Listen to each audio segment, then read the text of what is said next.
পয়গম্বর হযরত মূসা আলাইহিস সালাতু ওয়াস সালাম বললেন, কখনো না, তারা আমাদেরকে ধরতে পারবে না, কেননা আমি আল্লাহর পক্ষ থেকে ওহী পাওয়ার পরে, আল্লাহর পক্ষ থেকে আমি অনুমোদন পাওয়ার পরে আমি বের হয়েছি। তাহলে অবশ্যই অবশ্যই আমার আল্লাহ আমাকে হেফাজত করবেন, আমার সাথে তোমাদেরকে হেফাজত করবেন। এই কথা যখন পয়গম্বর হযরত মূসা আলাইহিস সালাতু ওয়াস সালাম বললেন, আল্লাহ রাব্বুল আলামিন সাথে সাথে বলেন, পয়গম্বরে মূসা শোনো, এই তোমার সামনে যেই নীল দরিয়া দেখা যায় আর তোমার হাতে যে লাঠি আছে, ওই লাঠি দিয়ে তুমি প্রহার করো, আঘাত করো। فأوحينا إلى موسى أن اضرب بعصاك البحر فانفلق فكان كل فرق كالطود العظيم। আল্লাহ রাব্বুল আলামিন বলেন, পয়গম্বরে মূসা, فأوحينا إلى موسى أن اضرب بعصاك البحر, তোমার হাতের লাঠি দ্বারা তুমি এই সাগরে তুমি আঘাত করো, প্রহার করো। প্রহার করার দ্বারা কি হবে? পয়গম্বরে হযরত মূসা আলাইহিস সালাতু ওয়াস সালাম যখন নিজের হাতের লাঠি দিয়ে আল্লাহর অনুমতি পেয়ে যখন এই সাগরের মধ্যে যখন প্রহার করলেন, আঘাত করলেন, সাথে সাথে মহান আল্লাহ এত বড় সাগরের মধ্য দিয়ে আল্লাহ রাব্বুল আলামিন 12টা রাস্তা করে দিয়ে দিলেন। সুবহানাল্লাহ। এতক্ষণ ভয় ছিল না উম্মতরা, কিভাবে আমরা পার হব, কিভাবে ওপার যাব। এবার খুশি, আল্লাহ রাব্বুল আলামিন এত সুন্দর করে রাস্তা বানায় দিলেন। পয়গম্বরে হযরত মূসা আলাইহিস সালাতু ওয়াস সালাম ওনার সঙ্গী সাথী সবাইকে নিয়ে যখন পার হয়ে গেলেন, পার হওয়ার পরে ওপার যখন চলে গেলেন, এখন আবার ভিতরে একটা ভয়, ফেরাউন যদি আবার অতিক্রম করে যদি ওপারে আসে, তাহলে তো তার জিদে আমাদেরকে আরো বেশি মারবে, ফেরাউনের মায়ের আমরা আরো বেশি খাবো। আগে তো দেশেই ছিলাম, কিন্তু এখন তো দেশ থেকে পার হয়ে গেছি, এখন যদি ফেরাউন আমাদের কাছে আসতে পারে কোনো রকম, তাহলে আমাদেরকে কেমন মার দিব। কারণ একটা হলো অপরাধ, দেশ থেকে বের হয়ে আসলাম, আর একটা হলো তার শত্রু, দুইটা অপরাধ। এবার আল্লাহ রাব্বুল আলামিন আরো দেখিয়ে দিলেন, ওপাশ থেকে যখন ওপাশে চলে গেলেন, এবার ফেরাউন এসে হাজির হয়ে বলে আয়। ফেরাউন তখন সময় কি খুশি, সে তো ক্ষুধা দাবি করে, তার প্রজাপতি যারা আছে সবাইকে বলে, দেখো আমাকে তোমরা ক্ষুধা মানো, তোমাদের জন্য কত সুন্দর রাস্তা করে রাখছি, খার জিনিস দিয়া হেডাম দেখাই। আল্লাহ রাব্বুল আলামিন করলেন ইমানদারদের জন্য, কিন্তু তার তাকব্বুরি আর হিংসা ভিতরে গর্ব। সে বলে আমি তোমাদের জন্য সুন্দর করে রাস্তা রেখে দিয়েছি, আল্লাহ বলে বাতিদার ভূতায় তোরে দেখাই দিব। এরকম করে যখন ফেরাউন যখন সবাইকে নিয়ে যখন অর্ধ নদী অর্ধ সাগরের মধ্যে চলে গেল, মহান আল্লাহ রাব্বুল আলামিন পানিকে হুকুম দিলেন, হে পানি, তুমি আগে যেভাবে ছিলে তুমি সেভাবে হয়ে যাও। আল্লাহর হুকুম হতে দেরি হয়েছে, এই ফেরাউনের সাথে যত বাহিনী, অস্ত্র শস্ত্র যত বাহিনী ছিল, মুহূর্তের ভিতরে সবাই পানির নিচে ধ্বংস হয়ে মরে গেছে।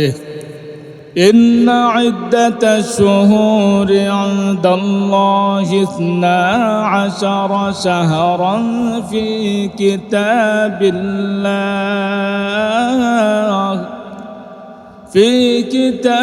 الله يوم خلق السماوات والأرض منها 4 حرم ذلك الدين القيم فلا تظلموا فيهن أنفسكم وقاتلوا المشركين كافة كما يقاتلونكم كافة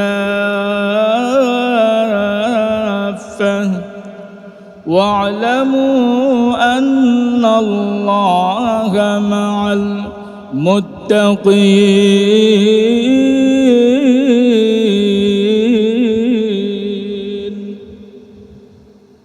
রাব্বুল আলামিনের কাছে এই আকাশমণ্ডলী তাম পৃথিবী সৃষ্টি হওয়ার শুরু লগ্ন থেকেই মাস হিসাবে গণনায় 12 মাস। এর মধ্যে আল্লাহ রাব্বুল আলামিন বলেন আরবাআতুন হুরুম, 4টি মাস হলো অত্যন্ত সম্মানী। এই 4টি মাসের মধ্যে 3টি মাস হলো ধারাবাহিকভাবে জিলকদ, জিলহজ, মুহররম, আর আরেকটি মাস আসবে রমাদানের আগে, শাবান মাসের আগে রজব মাস।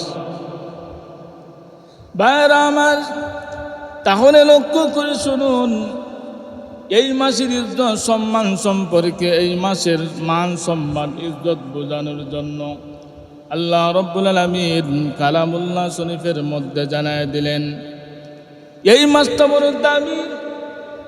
আরবাআতুন হুরুম, 4টি মাস বড় দামি, 4টি মাস আল্লাহর কাছে ইজ্জতওয়ালা। প্রত্যেকটা মাসই ইজ্জতওয়ালা, কিন্তু এই 4টি মাস আল্লাহর কাছে বড় দামি, সম্মানী।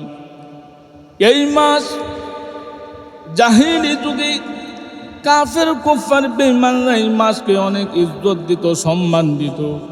এই মাস যখন চলে আসতো, ওই মাসগুলো চলে আসার সাথে সাথে কাফের কুফার বেঈমান যারা জাহিলি যুগে ঝগড়া বিবাদে লিপ্ত থাকত, একে অপরের সাথে হিংসা বিদ্বেষ থাকত, এই ঝগড়া বিবাদের মধ্যে যখন মানুষের মধ্যে মারামারি কাটাকাটি হানাহানি এগুলা ছিল, জাহিলি যুগে কাফের কুফার বেঈমানরা তখন সময় এই মাসগুলো আসার সাথে সাথে একজন আরেকজন নেতাকে, এক নেতা আরেক নেতাকে ডাক দিয়া বলতে, এ নেতাজি শুনো, আরবাআতুন হুরুম, সম্মানিত মাস চলে এসেছে। এই মাস যখন চলে এসেছে, তোমার সাথে প্রতিদিন আমার সাথে দ্বন্দ্ব ছিল, তোমার সাথে ঝগড়া ছিল, তোমার সাথে আমার বিভিন্ন ধরনের হিংসা বিদ্বেষ ছিল। এবার যেহেতু সম্মানী মাস এসে গেছে, যাও নেতাজি বাড়িতে চলে যাও, এই মুহূর্তে তোমার সাথে আমার কোনো ঝগড়া বিবাদ হবে না। এই জাহিলি যুগেও ওই কাফের কুফার বেঈমানরা ওই মাসগুলোকে তারা সম্মান জানাইতো। এই কাফের কুফার বেঈমান তারাও সেই মাসগুলোকে সম্মান জানাইত। কিন্তু পরিতাপের বিষয়, আফসোসের বিষয় হলো, আমরা মুসলমান হইয়া, ইমানদার হইয়া মুমিন দাবি করি, আমরা ইমানদার দাবি করি, ফাক্কা নামাজি, ফাক্কা মুসলমান, কিন্তু আমাদের কাছে এই মাসগুলোর তেমন একটা গুরুত্ব নাই। দুনিয়ার ইংরেজি মাস, দুনিয়ার বাংলা মাস, এই বিভিন্ন সময় বিভিন্ন অনুষ্ঠানের বিভিন্ন কার্যকলাপ আমাদের কাছে গুরুত্ব আছে, আমরা সেগুলাকে স্বাগত জানাই। কিন্তু আপনি আমার কাছে আরবি মাস আসলো, যেই মাসটা আসার কারণে, যেই মাসটা এসে আপনি আমাকে সম্মানিত বানায় দিবে, কিন্তু আমি আপনি সম্মান হওয়ার জন্য প্রস্তুত না, আমি আপনি সম্মান পাওয়ার জন্য প্রস্তুত না। কিন্তু এই মাসটা অত্যন্ত সম্মানী। রাসূল করিম সাল্লাল্লাহু আলাইহি ওয়াসাল্লাম হাদিসে পাকের মধ্যে বলেন, আফযালুস সিয়াম বা'দা রমাদান শাহরুল্লাহিল মুহররম। আল্লাহর নবী হাদিসে পাকের মধ্যে বলেন, উম্মতেরা শুনো, রমাদানের পরে সবচাইতে সম্মানী আমার কাছে রোজা হলো মুহররমের রোজা। মুহররমের রোজা তোমরা বেশি বেশি করে মুহররম মাসে রোজা রাখো। সেজন্য ভাইরা আমার, এই মাসটা যেহেতু আপনার হায়াতের জিন্দেগিতে এসে গেছে, হতে পারে আগামী বছর আপনি আমার কাছে ওই মাসটা নাও থাকতে পারে। গত বছর অনেক মুসল্লি, অনেক ভাইয়েরা, অনেক ইমানদার ভাইয়েরা ছিল, গত মুহররম মাসে ছিলেন, কিন্তু আজকে আমি আছি, আপনি আছেন, তারা নাই। হতে পারে আমার জিন্দেগির, হায়াতের জিন্দেগি এই বছরে আমার মুহররম শেষ হয়ে যেতে পারে। এই যদি মুহররম মাসকে সম্মান করি, মুহররম মাসে কিছু আমল করি, মুহররম মাসে কিছু রোজা যদি রাখি, যদিও আমার হায়াতের জিন্দেগি শেষ হয়ে যায়, আল্লাহ পাক যদি বলে বান্দারে কি নিয়ে এসেছো আমার দরবারে, কমতে কম হলে এই কথা বলতে পারবেন, প্রভু হে জিন্দেগির হায়াতের শেষ বছরে মুহররম মাসটাকে সম্মান দিয়া মুহররম মাসে কিছু নেক আমল করিয়া মুহররম মাসে কিছু রোজা রেখে এসেছি, মেহেরবানি করে এই মুহররম মাসের রোজাগুলো নেক আমলগুলো কবুল করে আপনি আমার তামাম জিন্দেগির সমস্ত গুনাহ খাতা মাফ করিয়া দাও।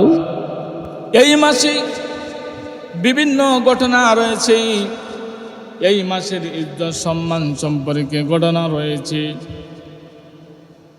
হযরতে জলিলুল কদর পয়গম্বর হযরতে মুসা আলাইহিস সালাতু ওয়াস সালাম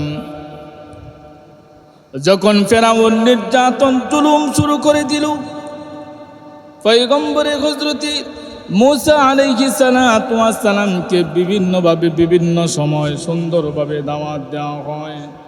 আল্লাহ রাব্বুল আলামিন পয়গম্বরে মুসা আলাইহিস সালাতু ওয়াস সালামকে দাওয়াত দেওয়ার জন্য মুসা আলাইহিস সালাতু ওয়াস সালামকে ফেরাউনের কাছে বারবার পাঠিয়েছেন, কিন্তু ফেরাউন এই দাওয়াত গ্রহণ করবে দূরের কথা, ফেরাউন তখন সময় পয়গম্বরে হযরতে মুসা আলাইহিস সালাতু ওয়াস সালামের সাথে দুর্ব্যবহার শুরু করে দিল। মুসা আলাইহিস সালাতু ওয়াস সালামের দাওয়াত বনি ইসরাইলের মধ্যে যারা গ্রহণ করেছে তাদের সাথেও খারাপ ব্যবহার, জুলুম, নির্যাতন, নিপীড়ন শুরু করে দিয়েছে। এমন জুলুম আর নির্যাতন অত্যাচার শুরু করে দিল, সেই জুলুম বরদাস্ত করার মতো নয়, বরদাস্ত করা যায় না। আল্লাহ রাব্বুল আলামিন এক সময় পয়গম্বরে হযরতে মুসা আলাইহিস সালাতু ওয়াস সালামকে হুকুম দিলেন, পয়গম্বরে মুসা শোনো, তুমি তোমার বনি ইসরাইলের মধ্যে তোমার সাথী সঙ্গে যারা আছে সবাইকে নিয়ে তুমি এই মিশর ছেড়ে তুমি চলে যাও। পয়গম্বরে হযরতে মুসা আলাইহিস সালাতু ওয়াস সালাম যখন এই হুকুম আল্লাহর পক্ষ থেকে পাইলেন, এই হুকুম আল্লাহর পক্ষ থেকে পাওয়ার পরে পয়গম্বরে হযরতে মুসা আলাইহিস সালাতু ওয়াস সালাম ওনার কওমের বনি ইসরাইলের মধ্যে যারা ওনার সঙ্গে সাথী ছিল, যারা ওনার কালেমা গ্রহণ করেছে, সবাইকে নিয়ে রাত্রিবেলা উনি যখন নীল দরিয়ার কাছাকাছি গেলেন, এমন সময় ফেরাউনের কাছে খবর পৌঁছে গেল, ফেরাউন তোমার শত্রু মুসা কিন্তু চলে যাইতেছে, তুমি ঘুমাইতেছো নাক ডাকাইয়া। ফেরাউন যখন এই কথা শুনলো, ফেরাউন শোনার সাথে সাথে সে তো লাভ দিয়ে উঠল, কি বলে আমার শত্রু চলে যায়। ফেরাউনের কাছে পয়গম্বরে মুসা আলাইহিস সালাতু ওয়াস সালাম ছিলেন শত্রু। ফেরাউন তখন সময় তাফসীরের মধ্যে আছে প্রায় 6,06,000 এরকম অস্ত্র বাহিনী নিয়ে আসে পয়গম্বরে মুসা আলাইহিস সালাতু ওয়াস সালাম এবং ওনার সঙ্গী সাথীর পিছনে দাওয়া শুরু করে দিল। পয়গম্বরে হযরতে মুসা আলাইহিস সালাতু ওয়াস সালামের সঙ্গী সাথী উম্মতেরা যখন দেখলো তাদের পিছনে শত্রু বাহিনী বিশাল বড় অস্ত্র শস্ত্র নিয়া বিশাল বাহিনী তাদের পিছনে চলে আসলো, তারা তখন বলে উঠলো, কি অবস্থা, হায় হায়, আগে তো যাই ছিলাম এলাকার মধ্যে ছিলাম, থাকতে পারতাম, জুলুম হওয়ার পরও মায়ের খাওয়ার পর দেশে ছিলাম, এবার ফেরাউন আমাদের পিছনে যেভাবে আসছে মাইরা একবারে আমাদেরকে বর্তা বানায় দিব। এই কথা আল্লাহ তুলে ধরলেন। فلما تراءى الجمعان قال أصحاب موسى إنا لمدركون।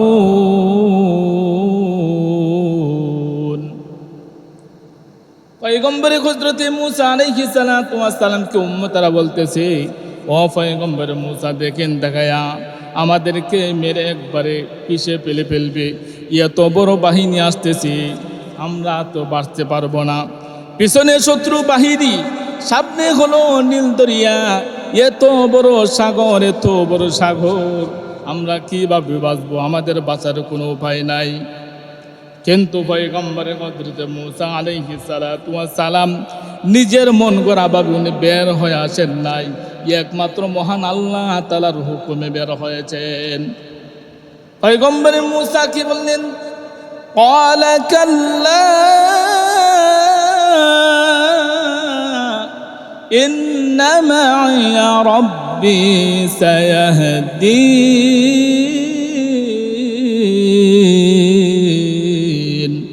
পয়গম্বরে হযরত মূসা আলাইহিস সালাতু ওয়াস সালাম বলেন, ক্বালা কাল্লা, কখনো না, তারা আমাদেরকে কখনো ধরতে পারবে না।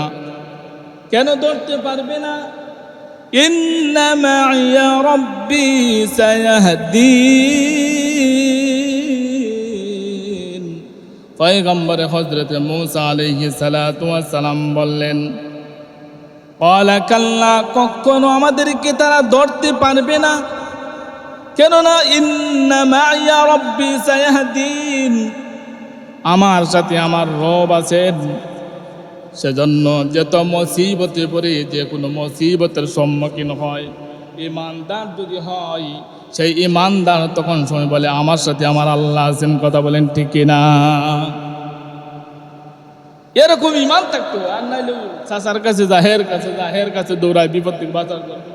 কিন্তু বিপদ মুসিবতে পড়া একবার বলে না যে আল্লাহর কাছে দোয়া করি, আল্লাহর কাছে 2 রাকাত নামাজ পড়ি, পড়া আল্লাহর কাছে চাই, আল্লাহ মুসিবতে পড়ছি, বিপদে পড়ছি, আপনি আমাকে উদ্ধার করেন। ভাইয়েরা আমার, যেই কথা বলতেছিলাম, পয়গম্বরে হযরত মূসা আলাইহিস সালাতু ওয়াস সালাম বললেন, কখনো না, তারা আমাদেরকে ধরতে পারবে না। কেননা আল্লাহ যেহেতু আমাকে, আমি নিজের মন থেকে এসে নাই, আমি আল্লাহর পক্ষ থেকে ওহী পাওয়ার পরে, আল্লাহর পক্ষ থেকে আমি অনুমোদন পাওয়ার পরে আমি বের হয়েছি। তাহলে অবশ্যই আমার আল্লাহ আমাকে হেফাজত করবেন, আমার সাথে তোমাদেরকে হেফাজত করবেন।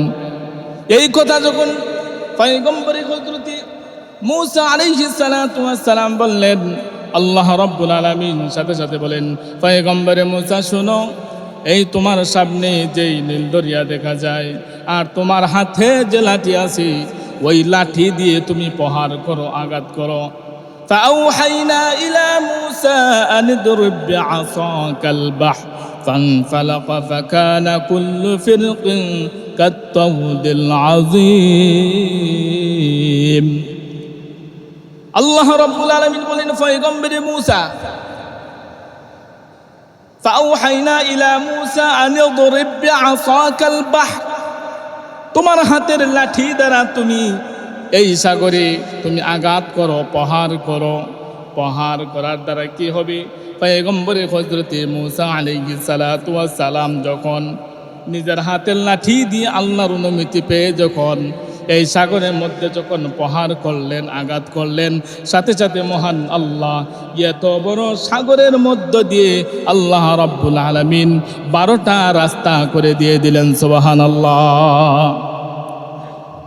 এতক্ষণ ভয় ছিল না উম্মতরা, কিভাবে আমরা পার হব, কিভাবে ওপার যাব।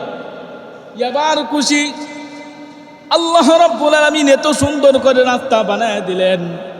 পয়গম্বরে হযরত মূসা আলাইহিস সালাতু ওয়াস সালাম ওনার সঙ্গী সাথী সবাইকে নিয়ে যখন পার হয়ে গেলেন, পার হওয়ার পরে ওপার যখন চলে গেলেন, এখন আবার ভিতরে একটা ভয়, ফেরাউন যদি আবার অতিক্রম করে যদি ওপারে আসে, তাহলে তো তার জিদে আমাদেরকে আরো বেশি মারবে, ফেরাউনের মায়ের আমরা আরো বেশি খাবো। আগে তো দেশেই ছিলাম, কিন্তু এখন তো দেশ থেকে পার হয়ে গেছি, এখন যদি ফেরাউন আমাদের কাছে আসতে পারে কোনো রকম, তাহলে আমাদেরকে কেমন মার দিব। কারণ একটা হলো অপরাধ, দেশ থেকে বের হয়ে আসলাম, আরেকটা হলো তার শত্রু, 2টা অপরাধ। এবার আল্লাহ রাব্বুল আলামিন আরো দেখিয়ে দিলেন। আল্লাহ রাব্বুল আলামিন যখন তাদেরকে অপার করার যখন অপার হয়ে গেলেন, ওপাশ থেকে যখন ওপাশে চলে গেলেন, এবার ফেরাউন এসে হাজির হয়ে বলে, আয় ফেরাউন তখন সময় কি খুশি, সে তো ক্ষুধা দাবি করে। তার প্রজাপতি যারা আছে সবাইকে বলে, দেখো আমাকে তোমরা ক্ষুধা মানো, তোমাদের জন্য কত সুন্দর নাস্তা করে রাখছি, খার জিনিস দিয়া হেডাম দেখাই। আল্লাহ রাব্বুল আলামিন করলেন ইমানদারদের জন্য, কিন্তু তার তাকব্বুরি আর হিংসা ভিতরে গর্ব। সে বলে আমি তোমাদের জন্য সুন্দর করে রাস্তা রেখে দিয়েছি। আল্লাহ বলে বাতিদার ভূতায় তোরে দেখাই দিব। এরকম করে যখন ফেরাউন যখন সবাইকে নিয়ে যখন অর্ধ নদী অর্ধ সাগরের মধ্যে চলে গেল, মহান আল্লাহ রাব্বুল আলামিন পানিকে হুকুম দিলেন, হে পানি তুমি আগে যেভাবে ছিলে তুমি সেভাবে হয়ে যাও। আল্লাহর হুকুম হতে দেরি হয়েছে।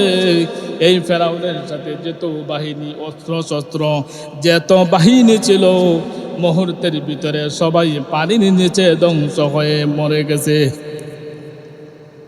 ফেরাউন তখন সব ঈমান আনতে যায়, কিন্তু আল্লাহ রাব্বুল আলামিন এই সময়ের ঈমান গ্রহণ করেন না।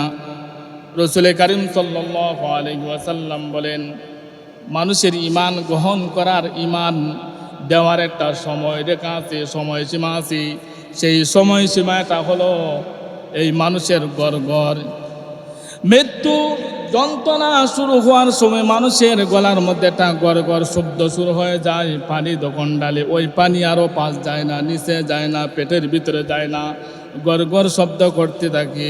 আল্লাহ নবী বলেন, উম্মতেরা রে, মানুষের ঈমান গ্রহণ করা, ঈমান আল্লাহ ততক্ষণ পর্যন্ত গ্রহণ করেন, কবুল করেন যতক্ষণ পর্যন্ত মৃত্যুর যন্ত্রণা শুরু হওয়ার আগে যদি সে ঈমান আনয়ন করে আর যদি তওবা করে, আল্লাহ সেই তওবা কবুল করেন, সেই তওবা কবুল করেন। কিন্তু ফেরাউন দেখছে আর কোনো পথ নাই মরণ ছাড়া, তখন সময় সে ঈমান আনতে চায়। আল্লাহ বলেন, না না, তোমার ঈমান গ্রহণ করা হবে না, তোমার ঈমান গ্রহণ করা হবে না। এই মুহূর্তে তোমার ঈমান গ্রহণ করার সময় পার হয়ে গেছে। তোমাকে আগে বহু সময় তোমাকে ইঙ্গিত দেওয়া হয়েছে। এই মরণের আগে তোমাকে বহুবার তোমার কাছে দাওয়াত পৌঁছে দেওয়া হয়েছে, কিন্তু তুমি দাওয়াত গ্রহণ করবা দূরের কথা, ইসলাম গ্রহণ করবা দূরের কথা, তুমি আমার পয়গম্বরের উপর তুমি নির্যাতন করেছো, জুলুম করেছো। তুমি আমার বান্দা যারা ছিল, আমার ইসলাম যারা, আমাকে যারা মোহাব্বত করেছে, আমাকে যারা ভালোবেসেছে, তুমি তাদের প্রতি জুলুম করেছো। এবার তোমার ইসলাম গ্রহণ করা হবে না, তোমার কালেমা গ্রহণ করা হবে না, বরং তো কি করা হবে, فَالْيَوْمَ نُنَجِّيكَ بِبَدَنِكَ لِتَكُونَ لِمَنْ خَلْفَكَ آيَةً وَإِنَّ كَثِيرًا مِنَ النَّاسِ عَنْ آيَاتِنَا لَغَافِلُونَ। আল্লাহ রাব্বুল আলামিন বলেন, ফেরাউন তোর ঈমান আমি গ্রহণ করব না, তোর ঈমান গ্রহণ করব না, বরং তোকে আমি এমনভাবে রাখবো, ফালইয়াউমা নুনাজ্জিকা বিবাদানিকা লিতাকুনা লিমান খালফাকা আয়া, তোর বটি তোর বদনটাকে আমি এমনভাবে হেফাজতে রাখবো। কেন হেফাজতে রাখবো? তোর বটিকে আমি হেফাজতে রাখবে জন্য পরবর্তীতে যারা জুলুম করতে চাইবে, যারা জুলুম করবে, তারা যেন সেখান থেকে শিক্ষা গ্রহণ করতে পারে। তোমার সেই বদন দেখে, তোমার সেই শরীর থেকে যেন দেখে যেন শিক্ষা অর্জন করতে পারে। এত বড় ক্ষমতার অধিকারী ছিল, এত বড় ক্ষমতার অধিকারী থাকার পরও মহান আল্লাহর সাথে বেঈমানি করেছে, মহান আল্লাহর সাথে দুশ্মনী করেছে, সেজন্য মহান আল্লাহ তাকে ধ্বংস করে দিয়েছেন। ভাইয়েরা আমার, এই মুসা আলাইহিস সালাতু ওয়াস সালাম আর ওনার সঙ্গী সাথী তাদেরকে যেদিন মুক্তি দেওয়া হয়েছিল, তাফসীরের মধ্যে হাদিসের মধ্যে এসেছে সেই দিনটা ছিল মুহররমের 10 তারিখ, আশুরার দিন। সেজন্য এই আশুরার দিন অনেক ফজিলতপূর্ণ দিন, সেই মাসকে সম্মান করা।